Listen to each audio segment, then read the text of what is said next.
성공하는 사람과 실패하는 사람, 계속 성장하는 사람과 어느 순간 멈춰서는 사람, 그 차이는 과연 어디에서 시작될까요?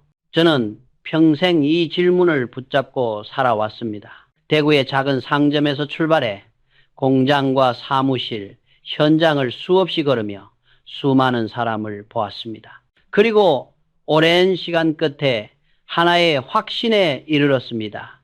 성공의 차이는 능력이 아니었습니다. 학력도 아니었고 노력의 양조차 아니었습니다. 그 차이는 훨씬 더 이른 곳에서 사람이 아직 어릴 때 집에서 어떤 말을 들으며 자랐는가에서 시작되고 있었습니다. 오늘 하루를 잠시 떠올려 보십시오. 아침에 아이에게 어떤 말을 건네셨습니까? 저녁 식탁에서는 어떤 대화가 오갔습니까? 그 말을 지금 정확히 기억하고 계십니까?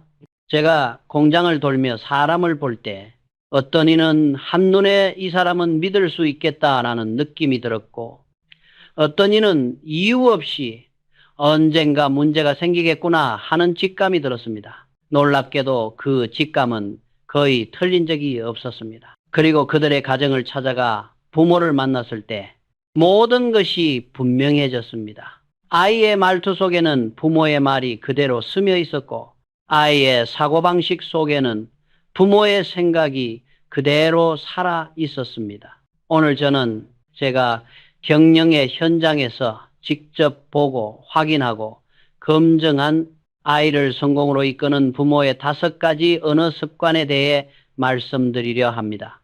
이것은 이론이 아닙니다. 책에서 배운 교육법도 아닙니다. 현장에서 사람을 키우며 얻은 냉정한 현실의 이야기입니다. 이 5가지를 실천한 가정의 아이들은 예외 없이 단단하게 성장했습니다. 반대로 이를 가볍게 여긴 가정의 아이들은 아무리 좋은 교육을 받아도 어딘가에서 멈춰서고 말았습니다. 지금 이 영상을 끝까지 보신다면 여러분은 아이의 미래를 바꾸는 말이 무엇인지 분명히 알게 될 것입니다. 그리고 아마 스스로에게 이렇게 묻게 될지도 모릅니다. 나는 정말 제대로 말하고 있었는가? 잠시만 저와 함께 끝까지 들어보시기 바랍니다. 첫 번째 덕목, 진실의 덕, 거짓이 없는 말이 신뢰를 만든다. 제가 경영 인생에서 가장 중요하게 여겨온 한 가지를 꼽으라면 저는 주저하지 않고 신뢰라고 말씀드립니다. 오늘 이야기의 첫 번째 덕목은 진실의 덕입니다. 거짓이 없는 말이 한 사람의 평생 신뢰를 만듭니다. 회사를 운영하며 제가 뼈저리게 배운 사실이 하나 있습니다. 회사가 신뢰를 잃는 순간 그 회사는 이미 절반 이상 무너진 것과 다름없다는 사실입니다. 거래처의 신뢰, 직원의 신뢰, 고객의 신뢰, 이 중 하나라도 무너지면 자본과 기술이 있어도 오래 버티지 못합니다. 그렇다면 이 신뢰는 어디에서 시작될까요? 저는 오랜 시간 현장을 지켜보며 한 가지 결론에 이르렀습니다. 신뢰는 회사에서 만들어지는 것이 아니라 가정에서 만들어집니다. 젊은 시절 제가 서울의 한 주요 거래처 대표를 찾아갔을 때의 일입니다. 저녁 식사 자리에 초대를 받아 그의 가족과 함께 식탁에 앉았습니다. 대표 부부와 초등학교 고학년쯤 되어 보이는 아들이 함께 있었습니다. 분위기는 차분하고 단정했습니다. 식사 도중 부인이 책상 위에 놓인 종이 한 장을 집어들었습니다. 아이의 성적표였습니다. 순간 식탁 위 공기가 조용해졌습니다. 부인이 물었습니다. 이건 뭐니? 아이는 잠시 굳은 얼굴로 대답했습니다. 제 것이 아니라 친구 거예요. 그때 대표는 말없이 젓가락을 내려놓았습니다. 그리고 낮지만 분명한 목소리로 다시 물었습니다. 다시 묻겠다. 그 성적표는 네 것이냐 친구 것이냐?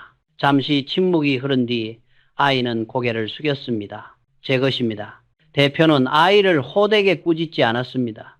다만 아주 진지한 얼굴로 이렇게 말했습니다. 성적이 나쁜 것은 부끄러운 일이 아니다. 공부가 어려울 수도 있다. 하지만 아버지에게 거짓말을 한 것, 그것은 부끄러운 일이다. 아이의 눈에 눈물이 고였습니다. 실망시켜드리고 싶지 않았어요. 그때 대표가 조용히 덧붙였습니다. 실망시키고 싶지 않다면 먼저 정직해야 한다. 거짓말은 신뢰를 무너뜨린다. 한 번의 거짓은 100번의 진실을 무너뜨린다. 식사가 끝난 뒤 제가 조심스럽게 물었습니다. 아이에게 너무 엄격한 것은 아닙니까?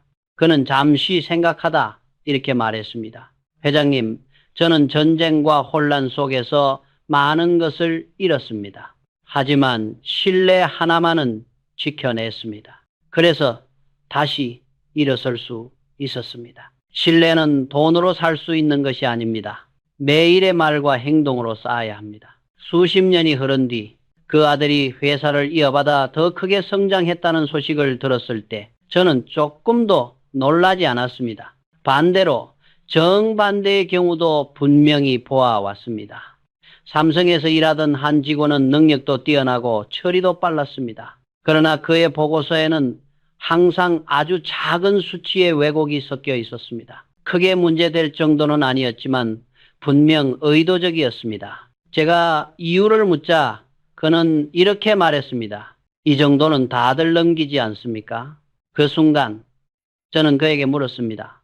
집에서는 거짓말에 대해 어떻게 배웠습니까? 그는 잠시 망설이다 말했습니다. 아버지가 자주 말씀하셨습니다. 들키지만 않으면 괜찮다고요. 그때 저는 모든 것을 이해했습니다. 신뢰 없는 능력은 조직의 가장 위험한 존재라는 것을 그는 끝내 중요한 자리에 오르지 못했고 회사를 떠났습니다. 이후 다른 곳에서도 같은 문제로 어려움을 겪고 있다는 소식을 들었습니다. 가정에서 몸에 밴 말의 습관은 생각보다 쉽게 바뀌지 않습니다. 그래서 저는 이 말씀을 꼭 드리고 싶습니다. 아이 앞에서 어떤 말을 하고 계십니까? 없다고 해라. 아프다고 말해라. 이건 비밀이다. 그 작은 거짓말들이 아이에게 이렇게 가르칩니다. 상황에 따라 거짓말은 괜찮다. 들키지만 않으면 된다고. 만약 이런 말들이 익숙하게 느껴진다면 오늘부터라도 바꾸셔야 합니다. 아이에게 이렇게 말해 주십시오. 실수한 것은 괜찮다. 하지만 거짓말은 괜찮지 않다. 30년 후 여러분의 아이가 직장에서 사회에서 신뢰받는 사람이 되기를 바라신다면 그 시작은 오늘 가정에서의 정직한 한마디입니다. 이것이 제가 말씀드린 첫 번째 덕목 진실의 덕입니다. 두 번째 덕목 존중의 덕. 가족을 존중하는 말이 사람을 키운다. 첫 번째 덕목인 진실의 덕이 사람의 신뢰를 만든다면 지금부터 말씀드릴 두 번째 덕목은 사람의 품격을 만듭니다. 바로 존중의 덕입니다. 부모가 서로를 그리고 가족을 어떻게 대하는지를 보며 아이들은 인간관계의 기준을 배웁니다. 말로 가르치지 않아도 아이들은 부모의 태도를 그대로 보고 익힙니다. 제가 경영자로 살아오며 깨달은 사실이 하나 있습니다. 사람을 존중하는 법을 아는 사람은 결국 조직에서도 사회에서도 신뢰를 얻습니다. 그리고 그 출발점은 언제나 가정이었습니다. 삼성의 한 기념 행사 자리에서 있었던 일입니다. 임원들과 그 가족들이 함께 모인 공식적인 자리였습니다. 한 임원이 제게 다가와 아내를 소개했습니다. 회장님, 제 아내입니다. 집안일은 서툴지만 성격은 괜찮습니다. 그 말이 끝나는 순간 저는 그의 아내의 얼굴을 보았습니다. 웃고는 있었지만 눈빛은 편안하지 않았습니다. 그리고 옆에 서 있던 아들의 고개가 자연스럽게 숙여졌습니다. 그날 밤 저는 마음이 편치 않았습니다. 왜 가장 가까운 사람을 굳이 사람들 앞에서 낮추어 말해야 하는가? 겸손이라는 이름으로 가족을 깎아내리는 것이 과연 옳은가? 다음 날 저는 그 임원을 따로 불렀습니다. 그리고 조용히 물었습니다. 어제 부인을 소개하실 때 왜 그런 표현을 쓰셨습니까? 그는 의아한 표정으로 말했습니다. 겸손의 표현 아니겠습니까? 예부터 내려오는 방식입니다. 저는 고개를 저었습니다.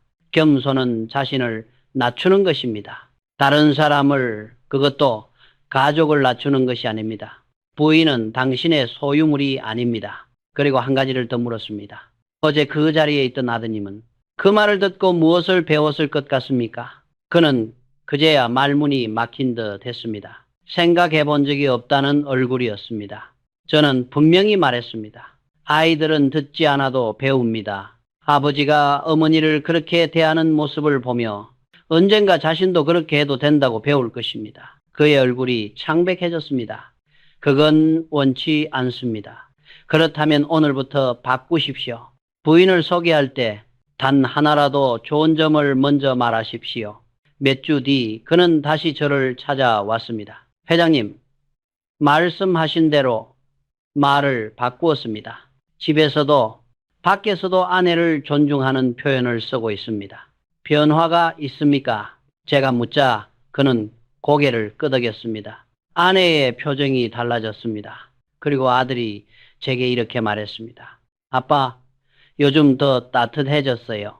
그 말이면 충분했습니다. 그러나 더 인상 깊은 장면도 있었습니다. 제가 한 번은 3대가 함께 사는 한 가정에 초대받은 적이 있습니다. 할아버지, 아버지, 손자가 한 식탁에 둘러앉아 있었습니다.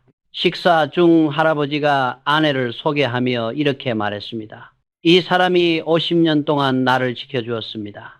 오늘의 내가 있는 것은 모두 이 사람 덕분입니다. 할머니는 미소를 지으며 답했습니다. 이 사람은 단 한 번도 사람들 앞에서 저를 낮춘 적이 없습니다. 항상 고맙다고 말해 주었습니다. 그 집의 자녀와 손자들은 모두 반듯하게 자라 있었습니다. 그 비결을 묻자 할아버지는 이렇게 말했습니다. 나는 특별히 가르친 것이 없습니다. 그저 존중하는 모습을 보여주었을 뿐입니다. 그때 손자가 말했습니다. 저도 커서 할아버지처럼 아내를 존중하는 사람이 되고 싶습니다. 저는 그 순간 확신했습니다. 존중의 말은 세대를 넘어 전해진다는 것을. 그래서 여러분께 묻고 싶습니다. 오늘 배우자에 대해 어떤 말을 하셨습니까? 아이 앞에서 어떤 표현을 쓰셨습니까? 사람들 앞에서 가족을 낮추는 말은 아이의 마음을 조용히 깎아냅니다. 만약 바꾸고 싶다면 방법은 어렵지 않습니다. 사람들 앞에서 배우자를 소개할 때 반드시 좋은 점 하나를 먼저 말하십시오. 아이 앞에서 배우자에 대한 불만은 말하지 마십시오. 필요하다면 두 사람만 있을 때 조용히 나누십시오. 아이들은 부모의 말을 통해 세상을 대하는 법을 배웁니다. 30년 후 여러분의 아이가 직장에서, 가정에서 사람을 존중할 줄 아는 어른이 되기를 바란다면 그 시작은 오늘 여러분의 말입니다. 이것이 제가 말씀드린 두 번째 덕목, 존중의 덕입니다. 세 번째 덕목, 감사의 덕. 불평 대신 감사의 말을 쓰는 가정은 희망을 키운다. 앞에서 말씀드린 두 가지 덕목, 진실의 덕과 존중의 덕이 사람의 기초를 만든다면 지금부터의 세 번째 덕목은 사람의 회복력을 만듭니다. 바로 감사의 덕입니다. 부모가 불평 대신 감사를 말하고 절망 대신 희망을 말하는 가정에서 자란 아이는 어떤 어려움 속에서도 다시 일어설 힘을 갖게 됩니다. 이 점은 제가 가장 강하게 확신하는 부분입니다. 그 이유는 단순합니다. 저 자신이 그리고 제가 보아온 수많은 사람들이 이 덕목 덕분에 무너지지 않았기 때문입니다. 전쟁 직후 나라 전체가 가난과 혼란 속에 있던 시절이었습니다. 물자는 부족했고 내일을 장담하기 어려웠습니다. 회사 역시 언제 무너져도 이상하지 않은 상황이었습니다. 그 무렵 저는 한 직원의 집을 방문한 적이 있습니다. 형편은 매우 어려웠습니다. 저녁상에는 밥과 국 그리고 소박한 반찬 몇 가지 뿐이었습니다. 그러나 그날 제가 본 장면은 오래도록 잊히지 않았습니다. 식사를 시작하기 전 아버지가 이렇게 말했습니다. 오늘도 가족이 무사히 모여 앉을 수 있음에 감사하자. 어머니가 이어 말했습니다. 이 어려운 때에도 따뜻한 밥을 먹을 수 있으니 참 고맙다. 아이들은 밝은 목소리로 말했습니다. 잘 먹겠습니다. 저는 마음속으로 놀랐습니다. 이토록 힘든 상황에서 왜 이 집에는 절망 대신 온기가 남아있는가? 식사 후 제가 조심스럽게 물었습니다. 이렇게 어려운데 어떻게 그렇게 밝게 지내실 수 있습니까? 아버지는 잠시 생각하다 이렇게 말했습니다. 회장님, 불평을 한다고 상황이 나아지지는 않습니다. 하지만 감사의 말을 하면 마음이 바뀝니다. 마음이 바뀌면 행동이 바뀌고 행동이 바뀌면 결국 미래가 달라집니다. 그 말은 제 가슴에 깊이 남았습니다. 현실이 힘들수록 말은 더 밝아야 한다는 뜻이었습니다. 그로부터 많은 시간이 흐른 뒤 그 집의 아들이 회사에서 중요한 역할을 맡게 되었습니다. 어느 해 큰 손실이 발생한 어려운 프로젝트가 있었습니다. 팀원들의 얼굴에는 낙담이 가득했습니다. 그때 그는 이렇게 말했습니다. 오늘 우리는 실패한 것이 아닙니다. 잘 되지 않는 방법을 하나 배운 것입니다. 이 경험 덕분에 다음 선택은 더 정확해질 것입니다. 팀원들은 다시 고개를 들었습니다. 저는 그 모습을 보며 생각했습니다. 아버지의 말이 그대로 아들의 말이 되었구나. 그러나 정반대의 경우도 있었습니다. 회사에서 늘 불평을 입에 달고 사는 직원이 있었습니다. 일이 많다, 보수가 적다, 환경이 나쁘다. 언제나 불만이 먼저 나왔습니다. 우연히 그의 가정을 접할 기회가 있었고 그 이유를 곧 알 수 있었습니다. 저녁 식탁에서 부모 역시 동네를 탓하고 세상을 탓하고 형편을 탓하고 있었습니다. 감사의 말은 한마디도 들을 수 없었습니다. 그 환경에서 자란 아이가 세상에 대해 불평부터 배우는 것은 어쩌면 당연한 일이었을지도 모릅니다. 그래서 저는 그에게 이렇게 말했습니다. 당신의 말이 사실일 수는 있습니다. 하지만 불평으로는 아무것도 바뀌지 않습니다. 정말 바꾸고 싶다면 해결책을 말하십시오. 그러나 수십 년간 몸에 밴 언어 습관은 쉽게 바뀌지 않았습니다. 그래서 여러분께 제안을 하나 드리고 싶습니다. 아주 간단한 실험입니다. 오늘부터 일주일 동안 저녁 식사 자리에서 가족이 돌아가며 오늘 감사했던 한 가지를 말해 보십시오. 아주 사소해도 괜찮습니다. 날씨가 맑았던 것, 가족이 아프지 않았던 것, 함께 밥을 먹을 수 있었던 것, 그리고 아이가 힘들다고 말할 때 곧바로 부정하지 말고 이렇게 덧붙여 주십시오. 그래도 여기까지 해낸 건 참 잘했다. 아이들은 부모의 말을 통해 세상을 해석하는 법을 배웁니다. 불평의 말을 들으며 자라면 세상은 늘 부족한 곳이 됩니다. 감사의 말을 들으며 자라면 세상은 견딜 만한 곳이 됩니다. 30년 후 여러분의 아이가 어떤 어려움 앞에서도 쉽게 무너지지 않는 사람이 되기를 바란다면 그 출발은 오늘 가정에서의 감사의 한마디입니다. 이것이 제가 말씀드린 세 번째 덕목 감사의 덕입니다. 네 번째 덕목 침묵의 덕. 화를 느낄 때 말을 멈출 줄 아는 지혜. 앞에서 말씀드린 세 가지 덕목이 사람의 생각과 태도를 만든다면 지금부터의 네 번째 덕목은 사람의 감정을 다스리는 힘을 만듭니다. 바로 침묵의 덕입니다. 사람은 누구나 화를 냅니다. 문제는 화를 느끼는 것이 아니라 화를 느낀 순간 어떤 말을 내뱉는가에 있습니다. 부모가 감정에 휘둘려 말을 던지는 모습을 보며 아이들은 분노를 다루는 방법을 그대로 배웁니다. 저 역시 젊은 시절 이 덕목 앞에서 많은 실수를 했습니다. 지금 생각해도 부끄러운 기억이 하나 있습니다. 아직 제가 경험이 충분하지 않았던 시절 공장에서 큰 실수가 발생한 적이 있었습니다. 한 직원의 부주의로 며칠 동안 만든 제품이 모두 쓸 수 없게 되었습니다. 저는 크게 화가 났습니다. 그 직원을 불러 다른 직원들 앞에서 감정을 억누르지 못한 채 거친 말을 쏟아냈습니다. 그는 고개를 숙인 채 아무 말도 하지 못했고 눈가에는 눈물이 맺혀 있었습니다. 그날 저녁 제 삶에 큰 영향을 주었던 한 어른을 찾아뵙게 되었습니다. 그분은 제 이야기를 조용히 들은 뒤 이렇게 말씀하셨습니다. 이병철 군, 실수를 지적하는 것과 분노를 쏟아내는 것은 다르네. 저는 말없이 고개를 숙였습니다. 그분은 이어서 말씀하셨습니다. 사람을 키우는 말은 상대의 성장을 위해 나와야 하지. 자네의 화를 풀기 위해 나와서는 안 되네. 말하기 전에 한번 숨을 고르게, 그리고 스스로에게 물어보게. 이 말이 상대를 키우는 말인가? 아니면 내 감정을 드러내는 말인가? 그날 이후 저는 한 가지 원칙을 세웠습니다. 화가 날 때는 먼저 말을 멈춘다. 그리고 마음이 가라앉은 뒤에 이야기한다는 원칙입니다. 이 원칙은 가정에서도 똑같이 적용됩니다. 제가 한 번은 세 자녀를 모두 반듯하게 키운 한 어머니를 만난 적이 있습니다. 아이들은 각자의 자리에서 성실히 살아가고 있었습니다.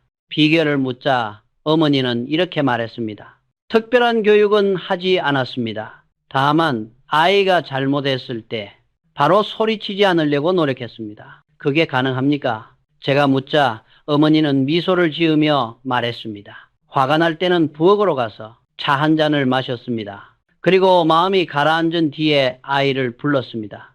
그 어머니는 자신의 어머니에게서 들은 말을 전해 주었습니다. 화난 말은 바늘과 같아서 아이의 마음에 박히면 쉽게 빠지지 않는다. 그 가르침은 세대를 넘어 전해졌습니다. 훗날 그 어머니의 아들이 자신의 아이가 실수로 꽃병을 깨뜨렸을 때 잠시 숨을 고른 뒤 이렇게 말했다고 합니다. 꽃병이 깨져서 아쉽다. 하지만 네가 다치지 않아서 다행이다. 다음에는 조심하자. 저는 그 이야기를 들으며 확신했습니다. 침묵의 덕은 말보다 강한 교육이라는 것을 반대로 늘 감정이 앞서는 가정도 보아왔습니다. 사소한 일에도 큰 소리가 오가고 화가 나면 곧바로 말이 튀어나오는 집안. 그런 환경에서 자란 아이가 감정을 조절하지 못하는 어른이 되는 것은 어쩌면 자연스러운 결과일지도 모릅니다. 말은 입 밖으로 나오기 전까지는 되돌릴 수 있습니다. 그러나 한 번 나온 말은 아무리 시간이 지나도 지워지지 않습니다. 특히 분노에 섞인 말은 상대의 마음에 오래 상처로 남습니다. 그래서 여러분께 부탁드리고 싶습니다. 아이 앞에서 화가 치밀어 오를 때 즉시 말하지 마십시오. 잠시 숨을 고르고 마음이 가라앉을 시간을 가지십시오. 그리고 이렇게 스스로에게 물어보십시오. 지금 하려는 말은 이 아이의 성장을 위한 말인가? 아니면 나의 화를 풀기 위한 말인가? 그 질문 하나가 아이의 마음을 지킬 수도 있고 깊이 상처 입힐 수도 있습니다.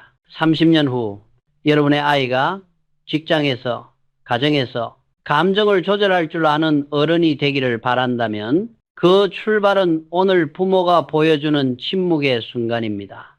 이것이 제가 말씀드린 네 번째 덕목, 침묵의 덕입니다. 다섯 번째 덕목, 약속의 덕. 작은 약속을 지키는 말이 평생의 신용을 만든다. 앞에서 말씀드린 네 가지 덕목이 사람의 신뢰와 품격, 회복력과 절제를 만든다면 지금부터 말씀드릴 다섯 번째 덕목은 그 모든 것을 지탱하는 뿌리입니다. 바로 약속의 덕입니다. 저는 긴 경영 인생을 통해 한 가지 사실을 확실히 배웠습니다. 큰 계약은 어느 날 갑자기 생기는 것이 아니라 작은 약속들이 차곡차곡 쌓여 만들어진다는 사실입니다. 아이에게도 마찬가지입니다. 부모가 아이와의 약속을 어떻게 대하는지를 보며 아이는 책임이라는 개념을 배웁니다. 삼성에서 일하던 한 젊은 직원을 떠올립니다. 그는 유난히 눈에 띄는 사람이었습니다. 내일까지 보고 드리겠습니다 라고 말하면 반드시 다음날 아침 보고서가 올라왔습니다. 10시에 찾아뵙겠습니다 라고 하면 늘 정확한 시간에 도착했습니다. 어느 날 제가 그에게 물었습니다. 왜 그렇게 작은 약속까지 철저히 지키는가? 그는 잠시 머뭇거리다 이렇게 말했습니다. 아버지께서 늘 말씀하셨습니다. 약속은 크고 작음이 없다고요. 그의 아버지는 작은 공장을 운영하고 계셨습니다. 아버지는 이렇게 가르쳤다고 합니다.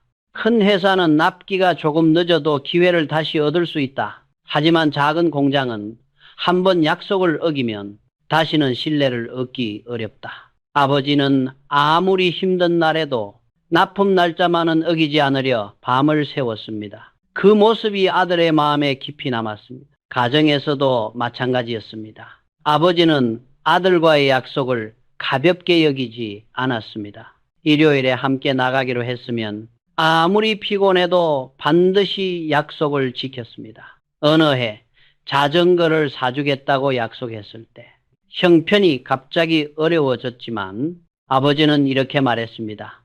약속은 지키기 위해 다른 것을 줄이는 것이다. 그 직원은 결국 중요한 책임을 맡게 되었고 사람들은 그를 믿고 일을 맡겼습니다.